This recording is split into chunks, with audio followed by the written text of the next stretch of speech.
Oi, pessoal, tudo bem? Hoje a gente vai conversar um pouquinho a respeito de prematuridade. Mais especificamente, eu quero tentar responder uma pergunta. Será que eu, gestante, eu, mãe, consigo fazer alguma coisa para prevenir a prematuridade do meu bebê? Para evitar que ele nasça antes da hora? E por que eu tenho que me preocupar com isso? Primeiro, porque a prematuridade, ela é a principal causa de mortalidade neonatal. Ela é responsável por até 95% das mortes de bebês que não têm malformação. Ou seja, são bebês que tinham viabilidade, bebês que deveriam nascer e sobreviver, mas que acabaram morrendo porque eles nasceram antes da hora. Então, a gente precisa ter muito cuidado com a questão da prematuridade, porque ela é uma coisa que pode interferir no momento do parto, né? Então, dessa morte logo após o nascimento, ou próximo do nascimento, muitas vezes, e ela também pode deixar sequelas a longo prazo. Cerca de 15% dos prematuros vão apresentar algum tipo de transtorno, como déficit cognitivo, alterações respiratórias, alterações oftalmológicas. Então é importante a gente tentar evitar esse sofrimento, tanto para a mãe quanto para a criança. E quem é que pode ter um bebê prematuro, né? Quem são as pessoas com mais risco de que isso possa acontecer? Lembrando que quando eu falo de bebê prematuro, eu estou basicamente focando em crianças que nascem antes da 37ª semana. O ideal, o cálculo que a gente faz quando analisa a data provável do parto, é um parto por volta de 40 semanas, que é um período ótimo que o bebê está maduro para nascer. Entre 37 e 40, ele vai nascer bem, embora ele não esteja na idade ideal, né? Que é por volta de 39, 40 semanas, mas são bebês que já são muito viáveis, são bebês que nascem bem, são bebês que não tem problema algum. Antes de 37 semanas, então, existe uma prematuridade que não é uma prematuridade extrema, das 34 até as 37 semanas, em que os bebês nascem bem, embora eles sejam prematuros, eles podem precisar ficar um tempo, às vezes, internado por conta de probleminhas respiratórios, icterícia, outras intercorrências que é comum acontecer em prematuro, mas são bebês viáveis. O grande problema é da 34ª semana para trás, especialmente abaixo de 28 semanas. Então, esse é um grande desafio. Dependendo do lugar onde essa criança nasce, ela vai ter mais ou menos viabilidade também, porque além da questão da prematuridade, a gente não pode esquecer da questão da assistência médica, né? Onde é que tá esse bebê, se tem recursos, como é que são esses profissionais que cuidam dele. Então, para evitar tudo isso, porque às vezes a gente não consegue mexer em tantos fatores assim, vamos tentar mexer antes, né? E de tentar evitar que essa mulher entre em trabalho de parto antes da hora. E aí, quem são as mulheres que têm que ficar mais espertas, com mais chance de ter um bebê prematuro? Então, primeiro a gente tem que pensar nas mulheres nos extremos da vida reprodutiva. Meninas com menos de 15 anos, mulheres com mais de 40 anos são gestantes de alto risco. Isso significa que você tem mais chance de desenvolver algum problema durante essa gestação. Então, essas pessoas dos extremos têm que ficar mais atenta porque elas têm mais chance de ter um bebê prematuro. Muitas vezes essa prematuridade, esse bebê vai nascer antes da hora, porque ou a mãe ou o bebê, ou eventualmente os dois, estão com algum tipo de problema, como hipertensão, restrição de crescimento, desenvolvimento de diabetes. Então, essas mulheres de alto risco, elas têm mais chance de desenvolver doenças que podem interferir no bebê e muitas vezes antecipar o parto, nem necessariamente porque ela entrou em trabalho de parto prematuro, mas ter que antecipar o parto porque essas doenças acabam interferindo na viabilidade fetal ou no bem-estar da mãe. Um outro grupo são pessoas que têm algum tipo de malformação uterina, algum tipo de problema uterino. Por exemplo, mulheres portadoras de mioma. Os miomas, eles são tumores que ocupam espaço no útero, são benignos, mas eles podem atrapalhar a gestação e aí fazer com que ocorra um trabalho de parto antes da hora. Mulheres que usam substâncias lícitas ou ilícitas, fumantes, mulheres que usam drogas lícitas ou às vezes mulheres que bebem. Esse abuso de substâncias, e a gente não pode esquecer, dependendo da droga, é medicamento, pode interferir também na viabilidade fetal ou até fazer com que entre em trabalho de parto espontâneo. Mulheres que têm mais de um bebê dentro da barriga. Então, se você é mãe de gêmeos, trigêmeos, quadrigêmeos, é muito natural que esses bebês nasçam antes da hora. A gente já espera que eles nasçam antes da hora porque não tem espaço para isso, para tanto bebê dentro da barriga.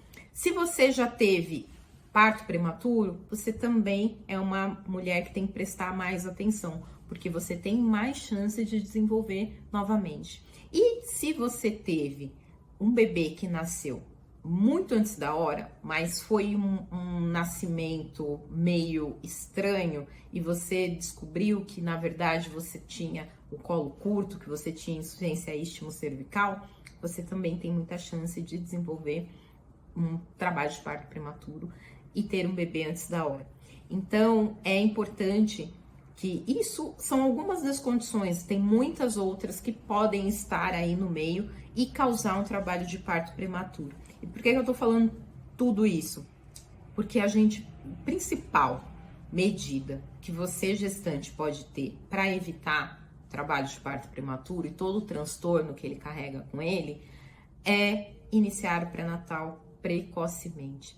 Essa é a medida mais importante. Você descobriu que está grávida, já marca a sua consulta do pré-natal e começa a fazer os exames. Porque é assim que você vai conseguir diagnosticar doenças, seja prévias, né? Às vezes a gente tem alguma coisa que descobre só porque foi ao médico e começa a tratar, seja a questão da gemelaridade, então descobri logo que eu tenho mais de um bebê, isso muda muito pré-natal. A questão do colo curto, que a gente descobre fazendo um exame simples, que é a ultrassonografia.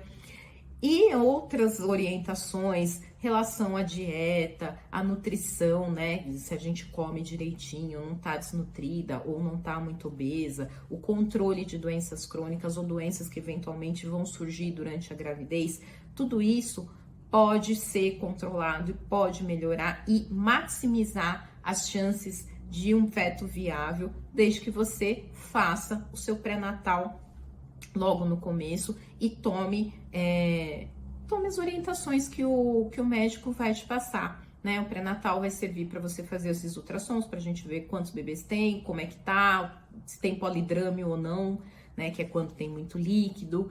Vai servir para te ajudar a fazer o controle das doenças, vai servir para tratar infecções que também são causas importantes de prematuridade, né? Então, se você tem cárie, se você tem infecção urinária, se você tem corrimento vaginal, tudo isso vai ser orientado e tratado no seu pré-natal, né? Com profissionais diferentes, muitas vezes, mas vai ser bem cuidada. Agora, além disso, quais são os sinais? Como é que a gente sabe se tá entrando ou não em trabalho de parto prematuro? Então, a gente precisa prestar atenção no nosso corpo, né?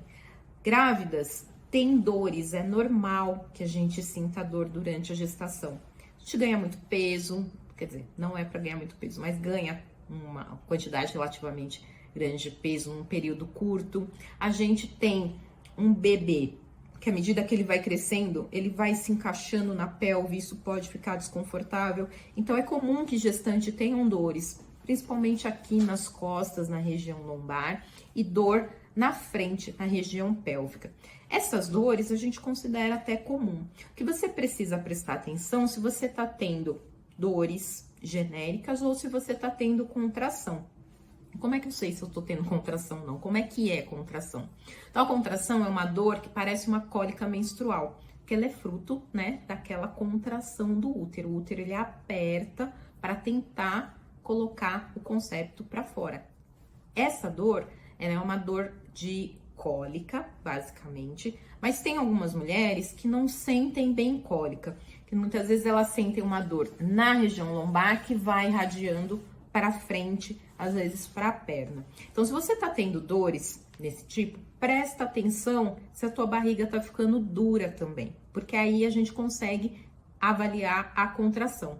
Então, a dor, ela pode ocorrer de formas variadas E a gente pode ter durante a gestação contrações, então não é necessariamente não ter contração. Eu posso ter contração, que são as contrações de treinamento, né? As contrações de Braxton Hicks. Qual que é a diferença da contração de treinamento para a contração de trabalho de parto? É justamente a frequência. Então, se eu tenho uma contração de manhã, uma tarde, 3 da noite, não tem problema. Isso vai acontecer mesmo. Seu corpo está se preparando para um parto normal. Agora, se essas contrações são frequentes, então eu tô tendo cada 10 minutos, eu percebo que essa dor vai e volta, eu percebo que a minha barriga tá ficando dura, então isso significa que eu posso estar entrando em trabalho de parto. E aí, vá para o hospital, independente da idade gestacional. Se já tá pronto, tá na hora de nascer, vai para o hospital para ter a sua assistência ao parto. Se não tá pronto, se eu tô com um bebê prematuro, tem que ir para o hospital, porque muitas vezes eu consigo fazer com que ocorra a inibição. Existem drogas que fazem com que esse processo seja paralisado. Além disso, além da dor, existe a questão dos sinais de perda. Então, se eu tiver uma perda de catarro, perdendo líquido, sangrando, são sinais de que talvez o meu colo esteja abrindo e eu preciso ir para o hospital. Então, aliado a um pré-natal bem feito, observar essas situações e chegar num período mais cedo desse trabalho de parto pode evitar que esse bebê nasça e que ele vá, em alguns casos, né, a óbito, que ele morre por ser extremamente prematuro. Então, mamãe, preste atenção no seu corpo, nos sinais. Procure obedecer às orientações médicas. Então, se é para tomar remédio, tome. Se é para comer direitinho, coma. Se é para parar a atividade, diminuir estresse, relaxar, faça isso, porque isso faz uma grande diferença para o seu bebê. Tanto dentro da barriga, que vai se desenvolver de uma forma mais satisfatória, quanto fora, né? Você evita de ter um bebê que era para estar terminando o desenvolvimento lá dentro, quentinho, bonitinho, e vai ter que brigar aí com tanta coisa que ele nem tá pronto ainda, né? Com bactérias, com agentes que ele não teve resistência ainda, não conseguiu desenvolver, não terminou o desenvolvimento cerebral, não terminou o desenvolvimento de um monte de coisa, porque ele saiu antes da hora que ele tinha que sair. Prematuridade é um assunto muito sério. Mamães, se cuidem, prestem atenção, e hoje a gente vai ficando por aqui. Se você tiver alguma dúvida, quiser fazer algum comentário, compartilhar alguma história, vai ser um prazer poder te ouvir. Um grande beijo e até o próximo vídeo.